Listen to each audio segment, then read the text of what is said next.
नमस्कार दोस्तों, मैं श्याम सुंदर का स्वागत करता हूं आप सभी का मेरे YouTube चैनल एजुकेशन पॉइंट पर। तो दोस्तों, कल के वीडियो में हमने सूत्र निखिलम विधि से घनफल ज्ञात करना सीखा था।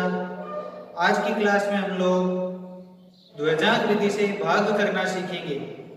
दोस्तों, आज का जो टॉपिक है बहुत ही महत्वपूर्ण है, तो इसे ध्यान से देखिएगा ताकि यह आपके अच्छे से समझ में आ सके। तो दोस्तों, हम आज की क्लास को शुरू करते हैं। देखिए, क्वेश्चन नंबर 12, 45 32 भाग 112। इसे हमें सरल करना है द्विघात विधि से। तो दोस्तों, द्विघात विधि से सरल करने के लिए हम अपने प्रश्न को दो भागों में बांट अब हम अपना काम शुरू करते हैं। तो देखिए, सबसे पहले इसमें देखिए भाज्य क्या है। भाज्य हमारे पास 45 32 है। भाज्य अर्थात जिस संख्या में हमें भाग देना है। भाजक क्या है? यहाँ पे भाजक हमारे पास है 112। दोस्तों, हमें भाजक के दो टुकड़े करने हैं। एक आ जाएगा हमारे पास मुख्यांक और एक आ जाएगा द्विघात। अब देखना यह है कि मुख्यांक क्या होता है और द्विघात क्या होता है। तो देखिए दोस्तों, द्विघात जो है वो हमेशा जो भाजक होता है उसमें इकाई की संख्या को लेते हैं। और दोस्तों, सबसे सरलतम रूप इसका यही होगा कि हम लोग द्विघात में केवल एक ही अंक लें, अर्थात ये कि हम हमेशा इकाई की साइड से प्रथम अंक को द्विघात के रूप में लें और जो शेष अंक रहते हैं उनको मुख्यांक के रूप में ले लें। तो हमारे इस क्वेश्चन में द्विघात आ जाएगा 2 और मुख्यांक आ जाएंगे 11। तो देखिए दोस्तों, आगे करते हैं हम लोग। भाजक को दो भागों में बांटा हमने। द्विघात हमारे पास प्राप्त हुआ 2, मुख्यांक हमारे पास आएगा 11। जब इतना काम हमारा पूरा हो जाता है तो इस साइड में आते हैं। अब यहां पर सबसे पहले एच सिंबल बनाएंगे। हमारा एच सिंबल तैयार हो गया। तो देखिए दोस्तों, जब हमने ये नियम बना लिया कि द्विघात में हमेशा एक ही अंक लेंगे, तो हमारा ये नियम भी हो जाएगा कि भाज्य में से हमेशा अंतिम जो अंक है, इकाई का जो अंक है, उसको हमेशा बाहर ही रखेंगे। इसके अलावा जो शेष 3 अंक रह गए यहाँ पे, उनको हम एच सिंबल के अंदर की ओर अंकित करेंगे। 4 5 और 3।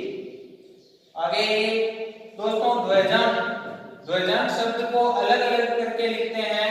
तो ध्वज अंक, ध्वज हमेशा ऊपर रहता है यानी लहराता हुआ रहता है, तो हम ऊपर की साइड में द्विघात को लिखेंगे। हमारे यहाँ पे द्विघात 2 है तो हमने ऊपर लिख दिया 2। मुख्यांक हमारे पास 11 है, मुख्य स्थान इसका ये होगा, तो हमने यहाँ पे मुख्यांक लिख दिया 11। अब हम अपना भाग शुरू करते हैं। जो सबसे पहले अंक है इसमें हम मुख्यांक का भाग देंगे। सबसे पहले हम यहाँ पे देखते हैं 4 में 11 का भाग जाएगा नहीं, तो हम 45 में 11 का भाग देंगे। तो देखिए यहाँ पे 45 भाग 11। अब यहाँ पे साधारण भाग देकर हम देखते हैं। तो देखिए, 11 का भाग जब हम 45 में देते हैं तो हमारे पास क्या आता है? 11 को 4 से गुणा करने पर 44, शेष रहेगा 1, अर्थात भागफल हमारे पास आएगा 4 तथा शेषफल हमारे पास आएगा 1। तो दोस्तों, जो भागफल और शेषफल हमारे पास आ गए, इनको हमें लिखना कैसे है और कहाँ लिखना है। तो हम देखते हैं, हमने दो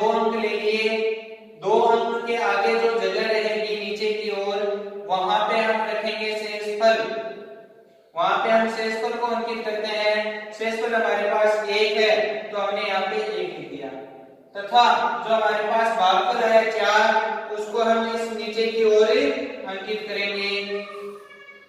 अब जो हमारा भाग है इसको आगे करने के लिए हमारे यहाँ तक की प्रोसेस पूरी हो गई। इसके आगे हम इसी को नए सिरे से करते हैं, तो शेषफल हमारा ये है, आगे की संख्या ये उतारते हैं तो हमारा जो नया भाज्य है, नया भाज्य हमारे पास प्राप्त हो जाएगा 13। और दोस्तों जब नया भाज्य प्राप्त हो जाता है तो इस नए भाज्य को संशोधित करना पड़ता है, संशोधित भाज्य करना पड़ता है। संशोधित भाज्य जब हम करेंगे तो संशोधित भाज्य का एक छोटा सा सूत्र है। संशोधित भाज्य का सूत्र हमारे पास ये है कि नया भाज्य माइनस ध्वजांक गुणा अंतिम भागफल, अंतिम भागफल। तो दोस्तों यहाँ पे देखिए नया भाज्य हमारे पास क्या है, नया भाज्य हमारे पास 13 है तो यहाँ पे 13 आ जाएगा, माइनस ध्वजांक हमारे पास क्या है 2 गुणा जो अंतिम भागफल है वो हमारे पास 4 आया, अंतिम भागफल यानी जो लास्ट में भागफल हमें प्राप्त हुआ है। जब हम इसको आगे सरल करते हैं तो हमारे पास देखो क्या आता है 13 माइनस 2 को 4 से गुणा करते हैं तो आएंगे 8, 13 में से 8 घटाने पर हमारे पास प्राप्त होते हैं 5। जब हम लोगों ने संशोधित भाज्य निकाल लिया तो अब हम इसमें भाग देते हैं, भाग देते हैं तो अब हम आगे भाग करेंगे, 5 में भाग देंगे 11। ध्यान ये रखना है हमेशा हमें भाग इसी संख्या का देते रहना है और संशोधित करते समय ध्वजांक का प्रयोग करना है। भाग 5 में 11 का भाग देते हैं तो हमारे पास भागफल क्या आएंगे, देखिए दोस्तों देखिए यहाँ पे 5 में 11 का भाग जाएगा नहीं तो भागफल आ जाएगा 0 और शेषफल हमें प्राप्त होगा वापस वही संख्या अर्थात 5 प्राप्त होगा। लिखेंगे यहाँ पे हमने ये बताया शेषफल हम यहाँ पे जो संख्या उतार लेते हैं उससे आगे लिखते हैं, 5 आ गया शेषफल और जो भागफल हमें प्राप्त होता है वो हम नीचे की ओर लिखते हैं तो हमने नीचे लिख दिया 0। अब दोस्तों देखिए जब हमारे अंदर की संख्याएं सारी कंप्लीट हो जाती है, पूरी हो जाती है और जब हमें बाहर की संख्या उतारनी होती है तो हमें भाज्य प्राप्त होता है, उसे हम अंतिम भाज्य कहते हैं। और अंतिम भाज्य की एक विशेषता होती है दोस्तों, अंतिम भाज्य, अंतिम भाज्य हमारे पास आ जाएगा 5 और 2 52। और दोस्तों अंतिम भाज्य की विशेषता ये होती है कि अंतिम भाज्य में भाग नहीं देते हैं, अंतिम भाज्य को केवल संशोधित करना होता है। तो हम यहाँ पे देखते हैं संशोधित भाज्य, संशोधित भाज्य। और संशोधित भाज्य जब हम करेंगे तो हमारे पास वापस वही सूत्र आएगा और सूत्र हम लगाएंगे नया, या फिर हम यहाँ पे अंतिम भाज्य भी लिख सकते हैं, अंतिम भाज्य आ जाएगा माइनस में आ जाएगा ध्वजांक गुणा अंतिम भागफल, अंतिम भागफल। तो दोस्तों यहाँ पे देखिए नया या अंतिम भागफल हमारे पास, नया या अंतिम भाज्य हमारे पास क्या है 52 माइनस ध्वजांक हमारे पास 2 है गुणा अंतिम जो भागफल है वो अंतिम भागफल क्या है 0। तो 0 से गुणा करेंगे 52 माइनस 0 तो हमारे पास प्राप्त होगा 52 में से 0 घटाने पर 52। अतः ये जो संख्या हमें प्राप्त होती है ये हमारा शेषफल होता है जिससे हम लोग यहाँ पर अंकित करते हैं। तो देखिए दोस्तों अब हमारे पास भागफल प्राप्त हुआ, जो अंदर की संख्या आई इसे हम भागफल कहते हैं अर्थात हमारे पास भागफल 40 प्राप्त हुआ तथा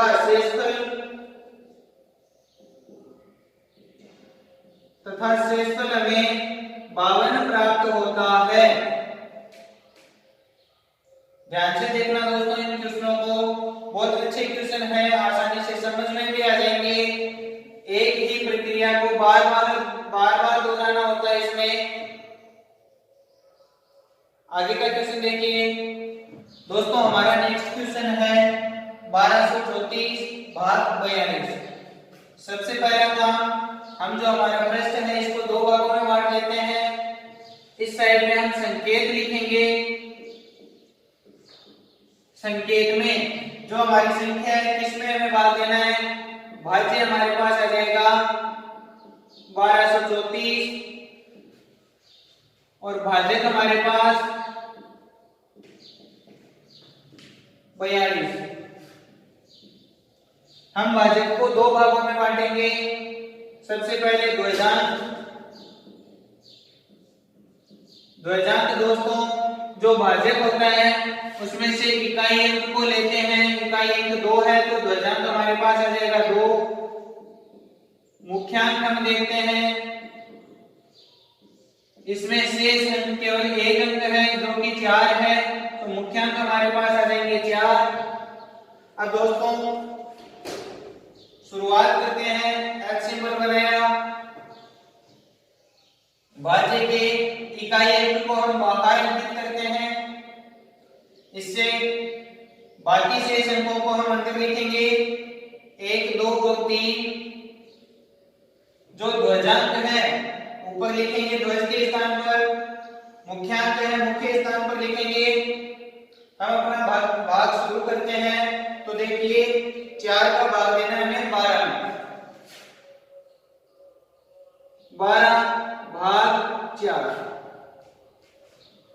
तो देखिए दोस्तों भागफल और शेषफल हमारे पास क्या आता है, भागफल और शेषफल जब हम कोई भाग लेते हैं तो हमारे पास भागफल और शेषफल प्राप्त होते हैं। तो दोस्तों देखिए यहाँ पे 4 का भाग देंगे 12 में तो हमारे पास भाग 3 बार जाता है, 12 आ जाएंगे और शेषफल बचेगा 0।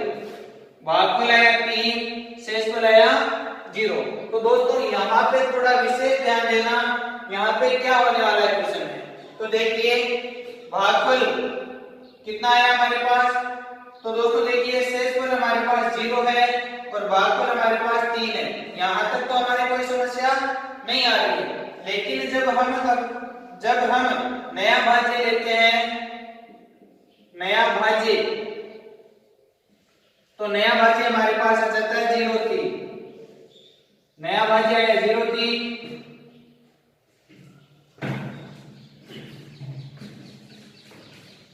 जब नया भाज्य आ जाता है तो इसे संशोधित करना होता है। संशोधित भाज्य करेंगे तो संशोधित भाज्य हमारे पास आएगा, सूत्र लगाएंगे हम लोग, नया भाज्य माइनस ध्वजांक गुणा अंतिम भागफल, अंतिम भागफल।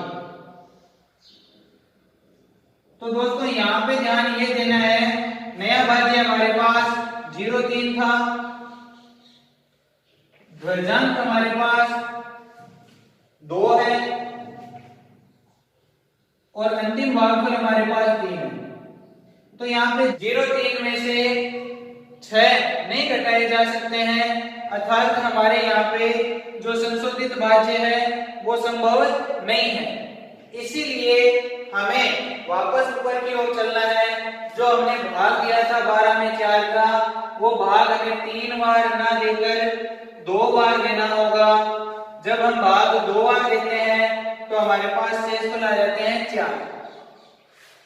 जब हमने भाग 2 बार दिया तो दोस्तों देखिए हमारे पास शेषफल, भाग दिया हमने 2 बार, शेषफल आए 4, भागफल हमने लिख दिया 2।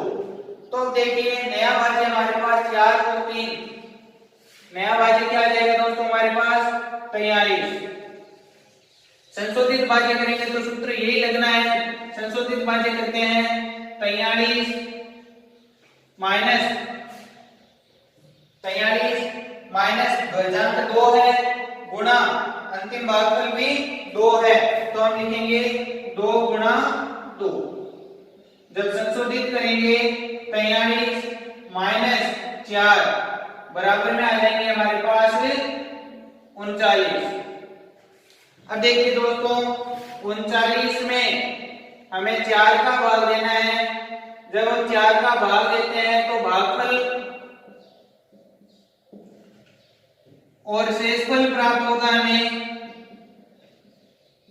जब 4 का भाग 39 में देते हैं भाग जाएगा हमारे पास 9 बार और शेष बचेंगे 3।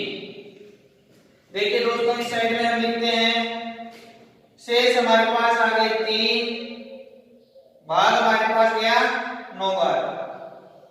अब यहाँ पे देखिए दोस्तों अंदर की सारी संख्याएं समाप्त हो गई, हमें बाहर की संख्या लिखनी पड़ेगी। और जब हम बाहर की संख्या लिखते हैं तो हम लोगों को ध्यान ये रखना है नया भाज्य न लेकर हमें अंतिम भाज्य लिखना होगा।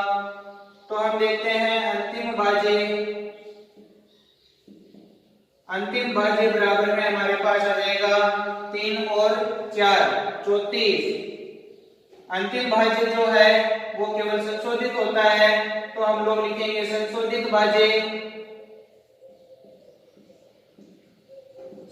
भाज्य हमारे पास रहेगा। वापस हम लोग सूत्र लगाएंगे तो आ जाएगा हमारे पास नया भाज्य माइनस ध्वजांक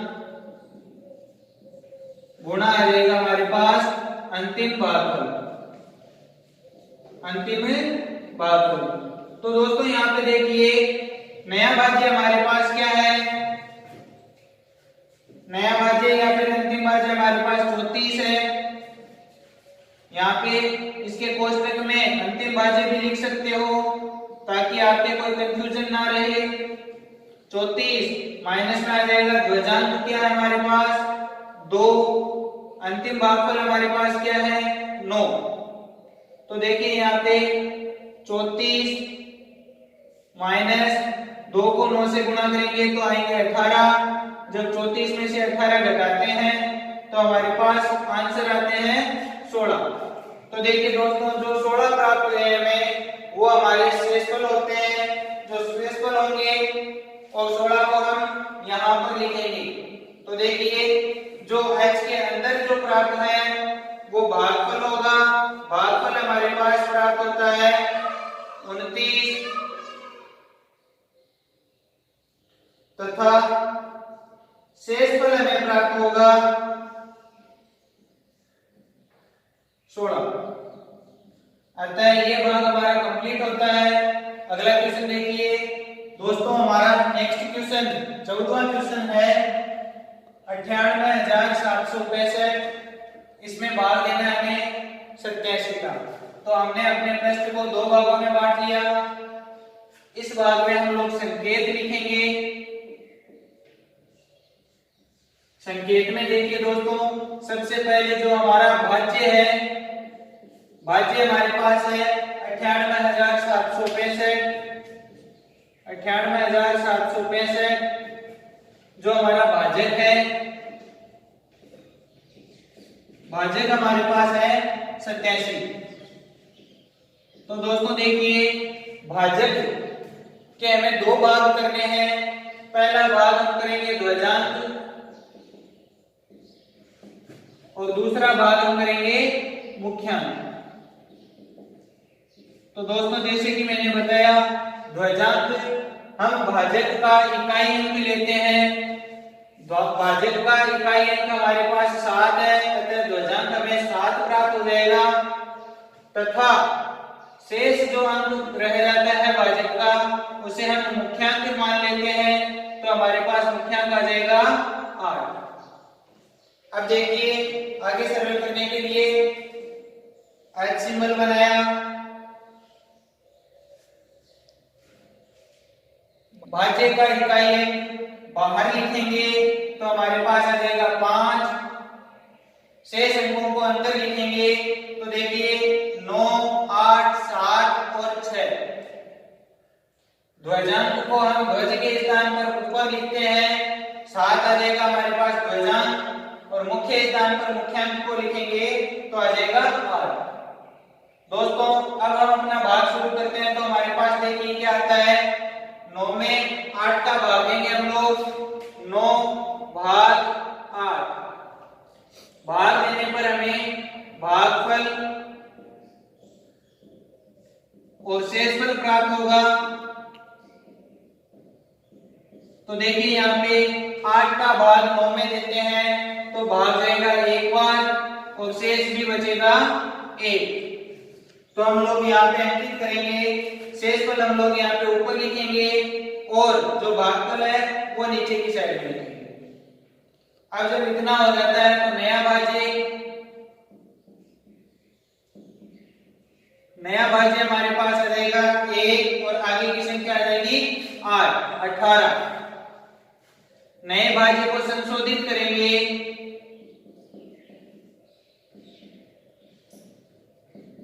संशोधित भाज्य करेंगे तो देखिए नया भाज्य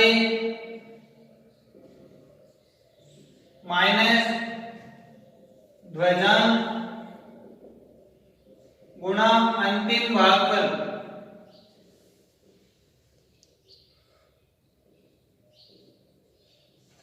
अंतिम भागफल। तो दोस्तों देखिए यहाँ पे नया भाज्य हमारे पास 18 है, माइनस ध्वजांक 7 तथा अंतिम भागफल आएगा 1।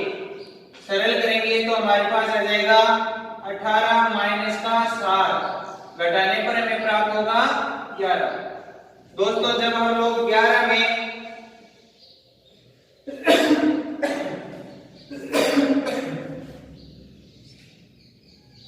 भाग देंगे 8 का तो हमें भागफल और शेषफल प्राप्त होंगे। 11 में 8 का भाग देने पर भागफल आएगा 1 तथा शेषफल हमें प्राप्त होगा 3। जब भागफल और शेषफल आ जाता है तो हम लोग यहाँ पे अंकित करेंगे, भागफल और शेषफल, भागफल आएगा नीचे 1 और शेषफल आ जाएगा हमारे 8 के जस्ट नीचे 3। अब हम नया भाज्य लेंगे तो 3 और 7 37, नया भाज्य 37 प्राप्त हो गया हमें। संशोधित भाज्य करेंगे, संशोधित भाज्य आ जाएगा हमारे पास नया भाज्य माइनस ध्वजांक गुणा अंतिम भागफल, अंतिम भागफल। तो दोस्तों ये देखिए यहाँ पे नया भाज्य हमारे पास 37 है, ध्वजांक हमारे पास 7 है, गुणा अंतिम भागफल हमारे पास 1 है। जब हम इसको सरल करते हैं तो हमारे पास आएगा 37 माइनस 7 तो हमारे पास प्राप्त होता है 30। इस संख्या में जब हम वापस भाग देते हैं 8 का तो हमें भागफल और शेषफल प्राप्त होंगे। भागफल और शेषफल दोस्तों जब 30 में 8 का भाग देते हैं तो भाग जाएगा 3 बार, 8 को 3 से गुणा करने पर 24 तो शेषफल बचेंगे हमारे पास 6। अब देखिए दोस्तों यहाँ से जब भागफल और शेषफल आ गया, भागफल को हम लोग लिखेंगे नीचे और शेषफल आ जाएंगे यहाँ आगे। जब आगे की संख्या उतारते हैं तो नया भाज्य आ जाएगा हमारे पास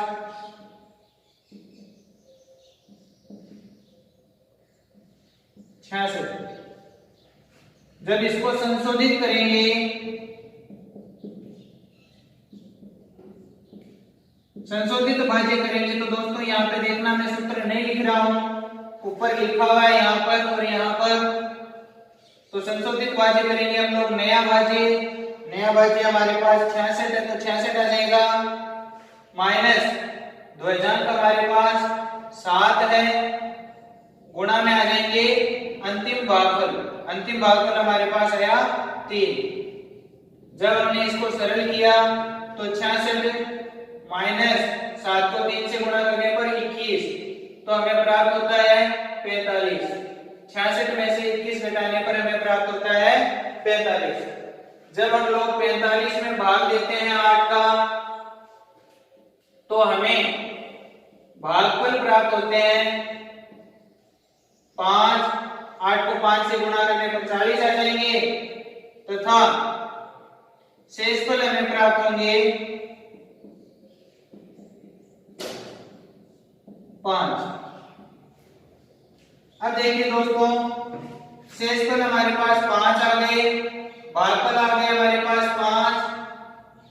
अब हमारे पास अंदर कोई संख्या है नहीं, तो हमें बाहर की संख्या उतारनी पड़ेगी, और जब हम बाहर की संख्या उतारते हैं तो हमें हमारे पास अंतिम भाज्य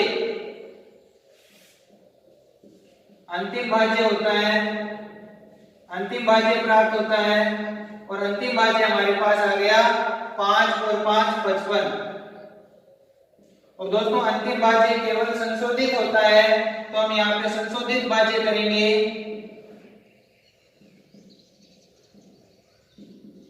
संशोधित भाज्य आ जाएगा हमारा अंतिम भाज्य 55 माइनस द्वैजांक 7 आ जाएगा, गुणा अंतिम भागफल आ जाएगा 5, तो 55 माइनस 35, 7 को 5 से गुणा करने पर 35 आएंगे, तो हमारे पास शेष रह जाते हैं 20, और ये हमारा शेषफल होगा जिसे हम लोग यहाँ पर अंकित करेंगे। तो देखिए दोस्तों, हमारा भागफल 1135 है तथा शेषफल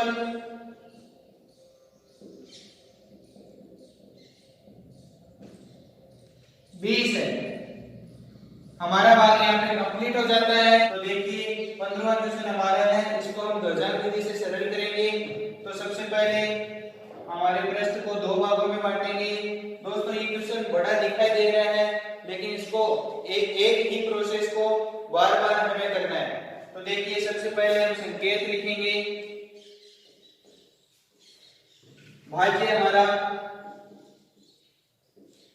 भाज्य हमारे पास है 210 1532। उसके बाद में जो भाजक है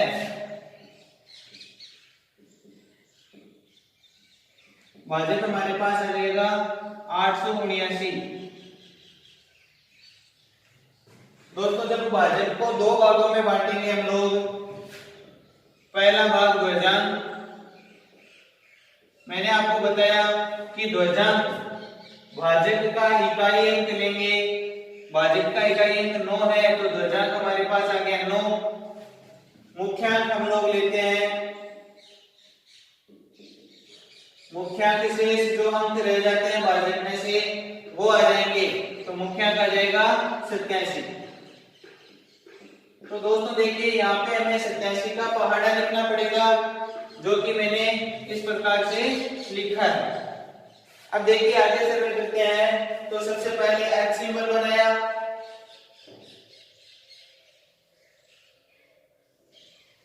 मैंने आपको बताया कि द्वैजांक ध्वज के स्थान पर यानी ऊपर रहेगा, जो मुख्यांक है मुख्य स्थान पर रहेगा, तो मुख्यांक आ जाएगा 87 और द्वैजांक हमने 9 लिख दिया। अब जो भाज्य है उसका इकाई अंक हम बाहर लिखते हैं, शेष जो अंक रह जाते हैं उनको अंदर लिखेंगे हम लोग। तो आएंगे देखो 210 153 और 2 को हमने बाहर लिख दिया। हम बाहर शुरू करते हैं, तो सबसे पहले 87 का भाग 2 में जाएगा नहीं, 21 में भी नहीं जाएगा, 210 में देते हैं। तो देखिए यहाँ पे पहाड़े में हमारे 87 2 से गुणा करने पर 174 आते हैं, 3 से गुणा करने पर 261। 261 210 से ज्यादा हो जाएंगे, हम भागेंगे 2 बार। तो देखिए 210 में हम लोग भाग देते हैं 87 का,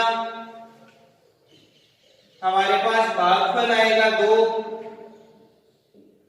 भागफल हमारे पास आ गया 2, शेषफल हमारे पास आएगा,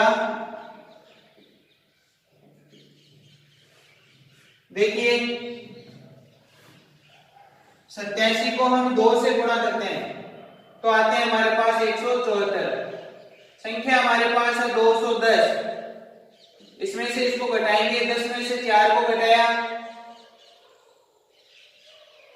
6 बचेंगे, इधर 0 है 1 उतार देंगे, 10 में से 7 को घटाया 3 और 1 में से 1 गया 0, यानी शेषफल हमारे पास आ गए 36। शेषफल 36 आ गए हमारे पास। हम शेषफल को इस संख्या के आगे लिखते हैं तो शेषफल आया हमारे पास 36, भागफल आया हमारे पास 2, भागफल को हमने नीचे लिख दिया। आगे देखिए जब हमने इतना कर लिया तो अब हम लोग क्या करेंगे, आगे की एक संख्या को उतारेंगे, नया भाज्य हमारे पास आ जाएगा 36 है, एक को आगे से उतारेंगे 361। संशोधित भाज्य करेंगे, संशोधित भाज्य के लिए मैंने सूत्र बताया था आप लोगों को, नया भाज्य माइनस द्वैजांक गुणा अंतिम भागफल,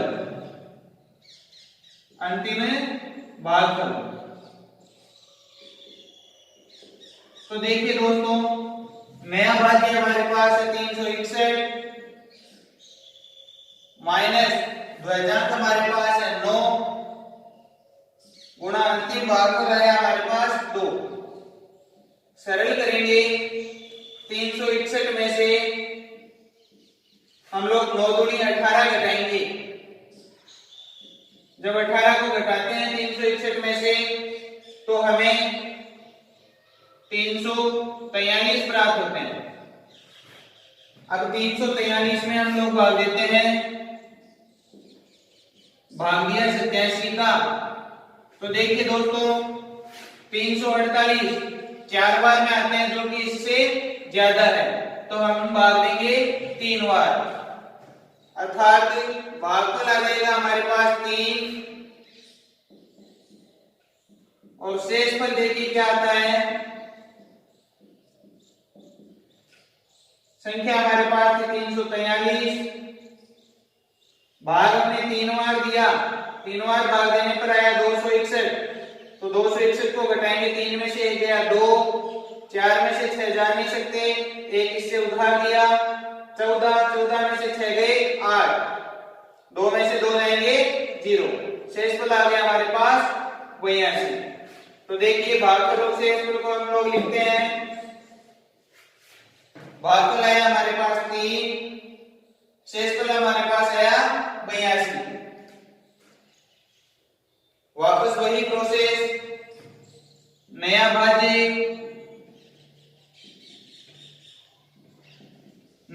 देखिए हमारे 82 शेष रहे हैं, 5 को आगे से उतारेंगे तो 825 आ जाता है हमारे पास। नए भाज्य को संशोधित करेंगे तो संशोधित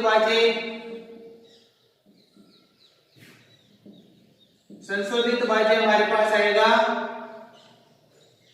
देखिए यहाँ पे मैं सूत्र नहीं लिख रहा हूं, नया भाज्य 825 माइनस द्वैजांक हमारे पास 9 है गुणा अंतिम भागफल हमारे पास आया 3, तो हम यहाँ पे 3 से गुणा करेंगे, तो देखिए 825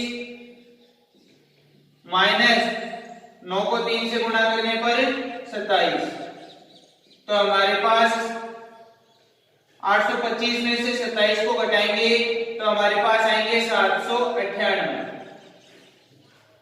तो देखिए दोस्तों 798 में हम लोग भाग देते हैं 87 का, तो हम यहाँ पहाड़ा देखते हैं 696 783 भाग जाएगा 9 क्योंकि यहाँ पे 798 है और 87 को 9 से गुणा करने पर आता है 783।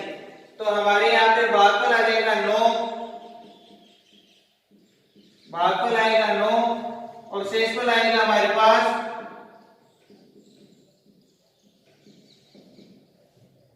देखिए 798, इसमें से हम लोग घटाएंगे 783, 8 में से 3 गए 5, 9 में से 1 गया 1, 9 में से 8 गए 1, 7 में से 7 गया 0, शेषफल आ जाएगा हमारे पास 15। इनको व्यवस्थित लिखते हैं।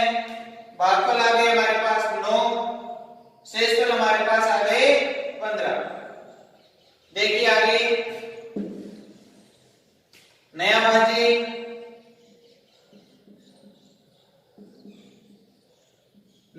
हो जाएगा हमारा 15 तो बचे हुए हैं और आगे से 3 को और उतार देंगे, संशोधित करेंगे भाज्य को।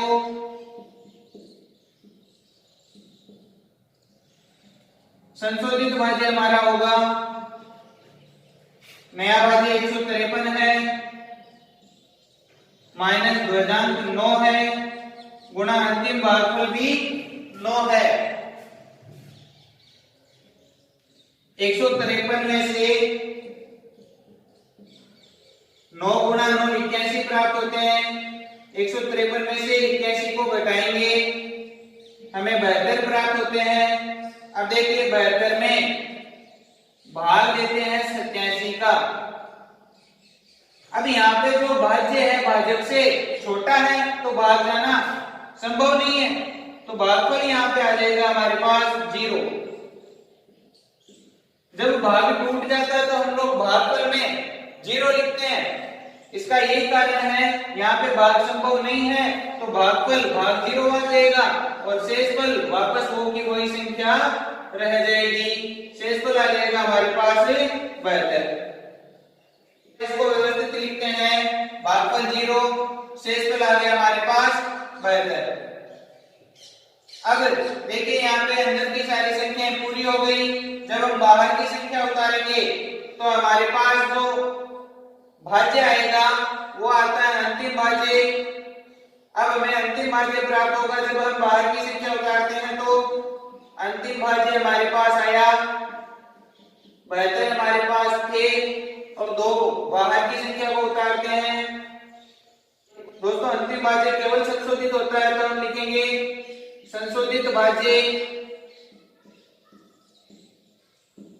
संशोधित भाज्य हमारा होगा देखिए नया भाज्य या अंतिम भाज्य 722 माइनस द्वैधांक 9 है गुणा अंतिम भागफल हमारे पास 0 है। जब इसको सरल करेंगे तो 722 माइनस 9 गुणा 0 0, तो हमारे पास आ जाएगा 722। अब देखिए दोस्तों जो हमें संशोधित भाज्य प्राप्त होता है यही हमारा शेषफल होता है, जिसे हम यहाँ पे लिखेंगे 722। अतः देखिए हमारा भागफल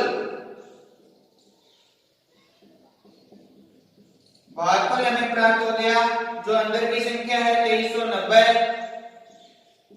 और शेषफल आ जाएगा 722। तो दोस्तों हमने द्वैधांक विधि के 4 क्वेश्चन कर दिए। उम्मीद करता हूँ आपने अच्छे से क्वेश्चनों को समझा होगा। दोस्तों अगर आपको मेरे द्वारा बनाया गया वीडियो पसंद आया तो आप मेरे वीडियो को लाइक करें। अगर आप लोग मेरे चैनल पर नए हो तो मेरे चैनल को सब्सक्राइब करें तथा इसे अपने दोस्तों के साथ ज्यादा से ज्यादा शेयर करें ताकि आपके दोस्त भी इस क्लास का फायदा उठा सकें। धन्यवाद। जय हिंद।